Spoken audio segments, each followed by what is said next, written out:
My name is Dr. Nalini Keller. My channel name is Sociology Lecture. Today I am prepared the lecture for you.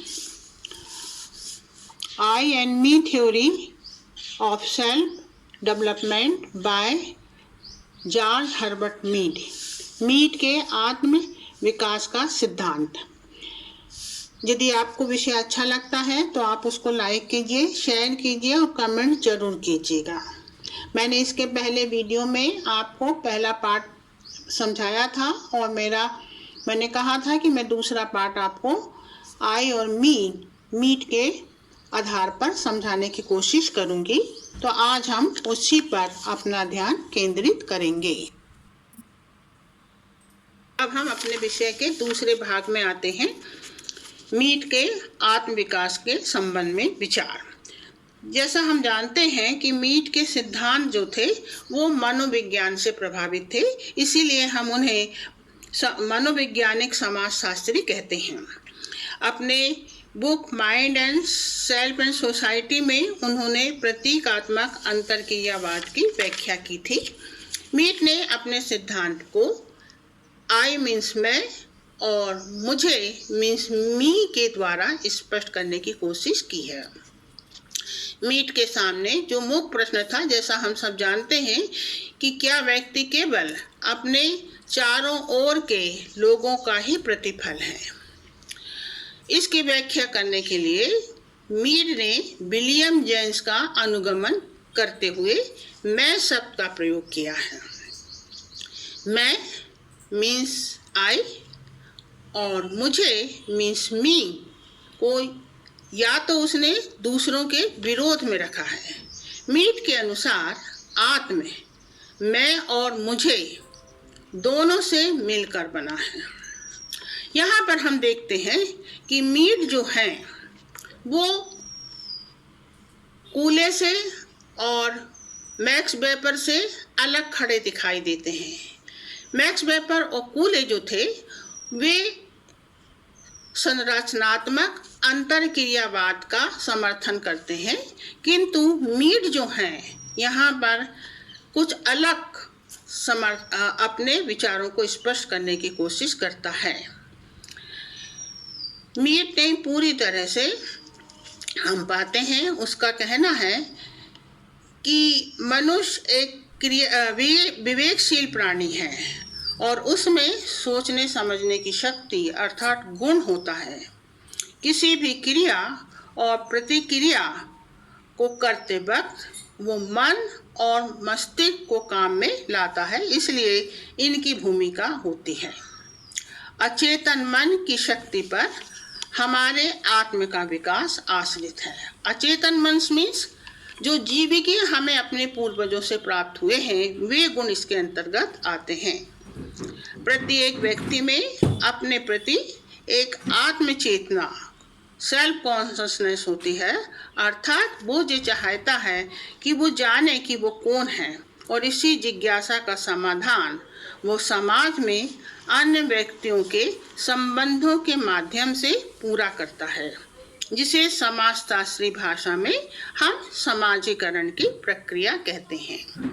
तो इधर हम देखते हैं कि meet ये कहता है कि सेल्फ के विकास के लिए एक तो जीविकीय रूप से जो हमें अपने पूर्वजों से गुण प्राप्त होते हैं उसका भी क्या होता है, एक अपनी भूमिका होती है। और फिर समाज में जब तक हम नहीं जाएंगे, समाज से जब तक हम संपर्क नहीं करेंगे, तब तक हमें अपने आत्म का ज्ञान नहीं हो सकता है। हम इस बात को नहीं जान सकते हैं कि मेरी समाज में क्या स्थिति है, मेरी समाज में क्या पहचान है, दूसरों से मैं कहाँ डिफरेंस हूँ। इसका ज्ञान उसे समाज में प्राप्त होता है जब वो समाज में अन्य व्यक्तियों के संग क्रिया प्रतिक्रिया करते हुए अब सामाजिक मूल्यों को, सामाजिक आदर्शों को, सामाजिक व्यवहारों को क्या करता है, समझता है। इन्हीं व्यवहारों के माध्यम से उसे समाज में उसको एक पहचान मिलती है और जिस दिन वो अपनी पहचान जान लेता है, यही उसका आत्म है, जिसे समाज शास्त्री में हम समाजीकरण की प्रक्रिया के नाम से जानते हैं। तो समाज जो है उसके द्वारा हर व्यक्ति का आत्म जो है उसे प्राप्त होता है।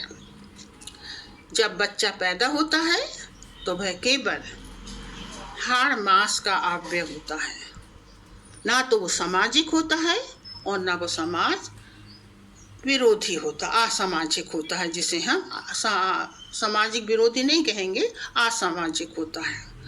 तो केवल वो एक बायोलॉजिकल ऑर्गेनिक होता है। परंतु जब वो सामाजिक प्राणी बनता है तो समाज उसे सामाजिक प्राणी बनाने में क्या करता है, सहयोग देता है।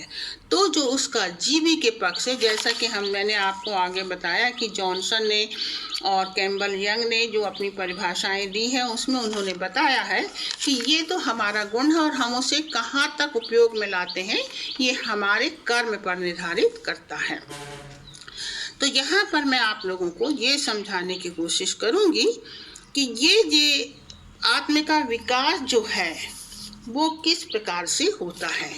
इसके लिए हम देखते हैं कि 4 चरण हमें समाजशास्त्र में दिखाई देते हैं। पहला मौखिक अवस्था, जैसा कि मैंने आपको बताया कि उसमें किसी प्रकार की चेतना नहीं होती है। दूसरा जो है वो शैव्य अवस्था, जिसमें क्या होता है, वो अपने को दूसरों से अलग समझने लगता है। और तीसरा जो है वो समाज में अंतर्निहित अपनी बस चीज़ों को समझ जाता है कि उसे कौन सा कार्य करना है, कौन व्यक्ति अलग है, कौन किसकी भूमिका किस प्रकार की है, ये सब बातें वो उसे जानकारी उसे प्राप्त हो जाती है। समाज उसे बताता है कि यदि वो लड़की है तो उसे किस प्रकार के व्यवहार करना है, यदि वो लड़का है तो उसे किस प्रकार के व्यवहार करना है, ये वो इस अवस्था में समझने लगता है। और किशोरी अवस्था में हम जाते हैं तो हम पाते हैं कि बच्चा पूरी तौर से सामाजिक मूल्यों को अपने में ग्रहण कर लेता है और फिर उसके व्यक्तित्व का पूर्ण विकास इसी अवस्था में होता है। तो इधर मैं आपको बताऊंगी कि जिसे आप देखना, मैंने अलग अलग करके समझाया है कि किस तरह से मीट ने मैं और मुझे को समझाने की कोशिश अपने सिद्धांत में की है कि व्यक्तित्व के विकास में किस तरह से मैं और मुझे दोनों मिलकर ही इसमें सहयोग करते हैं। तो मैं जो है वो, जैसा मैंने आपको पहले ही कहा, एक जीवी के पक्ष है, असामाजिक है, सहज है, आवेग युक्त होता है, जो हमें अपने पूर्वजों से प्राप्त होता है, जो जाति और धर्म से, दुनियादारी से, जिसे कहना चाहिए पूरी तरह से क्या होता है, अलग होता है। दूसरा जो है मैं को हम केवल कल्पना में जानते हैं कि मैं क्या है, वह वर्तमान में ही जाना जा सकता है।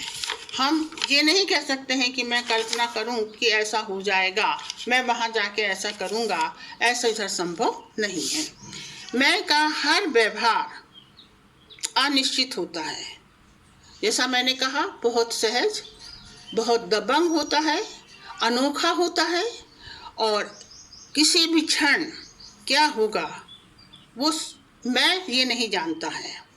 इसीलिए कैम्पबेल यंग लिखता है, मैं हमारी विचार प्रक्रियाओं और बाह्य क्रियाओं में एक महत्वपूर्ण बेजोड़ आशातीत अभविष्यवाणी वाला है। मैं जो है वो कब किस प्रकार की क्रिया कर लेगा ये हम नहीं जानते हैं। तो इस प्रकार से मैं जो है वो एक असामाजिक, समाज में उसका किसी प्रकार से संबंध नहीं बना है। तो इस तरह से हम देखते हैं कि जो मुझे है, मी है, वो सामाजिक पक्ष है। जब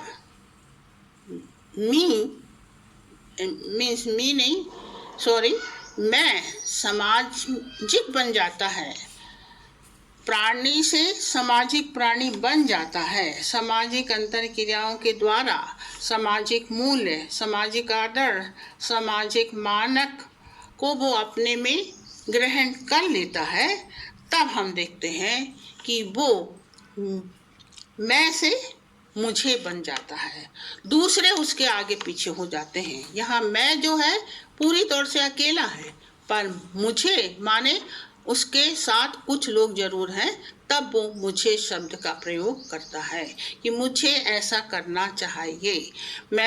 मुझे क्लास में पहला स्थान प्राप्त हुआ, मैं को नहीं, मुझे को, माने कुछ दूसरे लोग थे, उनके बीच में उसे पहला नंबर प्राप्त हुआ है। तो भूमिकाओं का मूल्यांकन करता है, दूसरों के मनोभाव अभिव्यक्ति को देखकर सीखता है। दूसरों के मनोभाव और अभिव्यक्ति को मीन्स दूसरे उससे क्या चाहते हैं। घर में आता है तो पिताजी कहते हैं शाबाश बेटा, तो वो देखता है कि खुश हुए हैं, तो वैसा बनना चाहता है। दूसरों की अभिव्यक्ति को वो देखता है, समझता है और उसके जैसा बनना चाहता है। तो इस प्रकार से हम देखते हैं मुझे मैं का ही कर्म है, मुझे मैं का ही कर्म है कि मुझे जो है जब मैं अच्छा करता है तो वो क्या बन जाता है, धीरे धीरे सामाजिक गतिविधियों को जान जाता है, समझ जाता है और वह मुझे बन जाता है। मुझे की कल्पना रहती है कि मुझे ऐसा बनना है, पर मैं में कोई नहीं है कल्पना। मैं ऐसा हूँ, मैं ऐसा था, रहूँगा, बस इधर मैं है। परंतु जब मुझे है तो वो समाज में अन्य व्यक्तियों की संख्या करता है, संबंध स्थापित कर लेता है। मैं का व्यवहार हमेशा अनिश्चित होता है, कि क्षण क्या होगा वो स्वयं नहीं जानता है। इसीलिए कैम्बलियन कहता है कि बेजोड़ है, अभविष्यवाणी वाला है। मैं जो है एक असामाजिक तत्व है और मुझे जब आता है तो वो उसकी जो आवश्यकताएं हैं, उसकी जो प्रेरणाएं हैं, उनको वो क्या करना चाहता है, पूरा करना चाहता है। और ये समाज की अंतर क्रियाओं के द्वारा ही पूरी होती है। तो इस प्रकार से मैं जब समाज में आता है, सामाजिक बन जाता है, तो वो मुझे बन जाता है। तो क्या यहाँ पर हम देखते हैं कि मीट जो है वो हमें अलग दिखाई देता है। किससे? बेबर से और कूले से। क्योंकि बेबर और कूले जो हैं वो संरचनात्मक अंतर क्रियावादी हैं। उनका मानना है कि व्यक्तित्व के विकास में व्यक्ति और समाज का होना जरूरी है। किंतु यहाँ मीड जो है वो कहता है कि समाज के साथ साथ व्यक्ति जो है एक विवेकशील प्राणी है। जब वो क्रिया करता है तो क्रिया करते समय उसका माइंड जो है वो क्या करता है, क्रियाशील होता है और माइंड के अनुसार ही वो क्रिया करता है। तो क्रिया करने में एक जो चेतन मन है वो काम करता है। इसीलिए उसने अब की जो बुक है माइंड, सेल्फ एंड सोसाइटी, माने माइंड जो है, मन जो है, उसका कहना है कि मन जो है वो भी व्यक्ति की क्रिया प्रतिक्रिया का एक अभिन्न अंग है। तो इसलिए कहा गया है कि मस्तिष्क का स्थान भी व्यक्ति की क्रिया करने में योगदान देता है। एक उदाहरण मैं बताती हूँ आपको यहाँ पर कि कई बार हम कहते हैं कि मैं वहाँ जाऊँगा, ऐसा करूँगा, उसको खूब मारूँगा, उसको ये बोलूँगा, उसको वो बोलूँगा। ये मैं करूँगा, बने वर्तमान में वो कह रहा है। परंतु जब वो वहाँ जाता है तो हम देखते हैं वो कहता है कि मैं ऐसा करने गया था पर मैंने ऐसा किया नहीं, माने उसका जो क्रिया करने का काम था वो क्या हो गया, पूरी तौर से बदल गया। तो इस प्रकार से हम देखते हैं कि यहाँ मैं और मुझे दोनों ही काम करते हैं। इसीलिए मीट का मानना है कि जब क्रिया की जाती है तो उसमें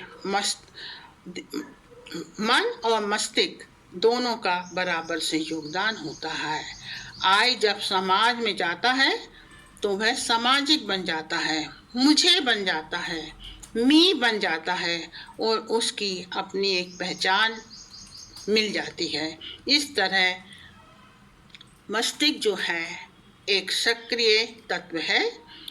कल्पना में कई बार हम देखते हैं कि हम सपने में जाके बहुत से कार्य करते हैं और उस समय हम मी भी रहते हैं और मुझे भी रहते हैं और हम उन्हीं क्रियाओं के माध्यम से समाज में अपनी भूमिका, समाज की क्या अपेक्षाएं हैं, इनको हम क्या होते हैं, समझ जाते हैं और वास्तविक जीवन में भी हम वही करते हैं।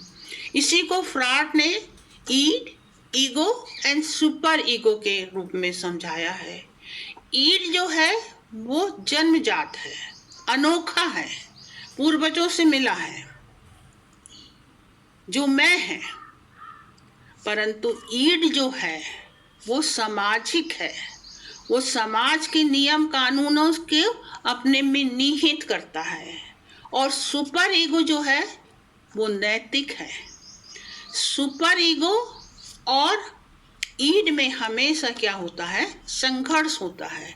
ईड जो है वो दबंग है, अनोखा है, असहज है, कुछ भी करने को तैयार है।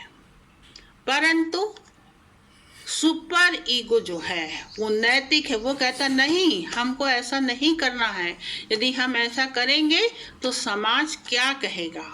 और इन दोनों के बीच में क्या होता है, हमेशा द्वंद्व चलता है और ईगो जो है उन्हें बताता है कि हमें सामाजिक मूल्य के अनुसार, अपनी संस्कृति के अनुसार, अपनी धार्मिक भावना के अनुसार इस प्रकार से कार्य करना है।